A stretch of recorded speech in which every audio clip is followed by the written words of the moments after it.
আজকের দিনটা ছিল রবিবার ৮ই মার্চ গ্রুপ ডির এক্সাম। আর তোমরা তো বুঝতেই পারলে যে এখনো পর্যন্ত কুয়াশায় চারিদিক ঢেকে আছে। তো হ্যালো এভরিওয়ান, আমি আজকে আবারও একটা পুরো দিনের ভ্লগ নিয়ে চলে এসেছি তোমাদের সামনে।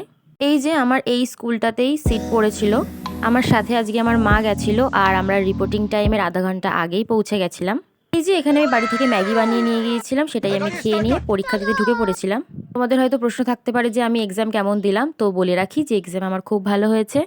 তবে কিছু অকওয়ার্ড বিষয় ঘটেছে যেটা আমি এর পরের ভিডিওতে অবশ্যই শেয়ার করব তোমাদের সাথে। জানলার সিটে বসে এই যে বাইরের সৌন্দর্য, যেটা দেখতে আমার খুবই ভালো লাগে। আর তোমরাও ফুল গাছগুলো দেখো কতটা সুন্দর, ওই জন্য আমি ক্যাপচার করে রাখলাম দেখানোর জন্য। এরপর বাড়ি গিয়ে ফ্রেশ হয়ে রাতের ডিনারে খেয়েছিলাম বিরিয়ানি আর চিকেন চাপ। আজকের ভ্লগটা তোমাদের একটু খাপছাড়া লাগতে পারে, কারণ প্রপার কোনো ক্লিপ আমি নিতে পারিনি, যেহেতু অনেকটা জার্নি পড়েছে আর এক্সামের টেনশনও ছিল আর চারিদিকে যে পরিমাণ ভিড় ছিল, তো প্রপার ক্লিপ কোনো কিছুই নেওয়া হয়নি। তো আজকে এভাবেই তোমরা একটু মানিয়ে নিও, ফলো অ্যান্ড সাবস্ক্রাইব করে দিও আর কেমন লাগলো জানিও।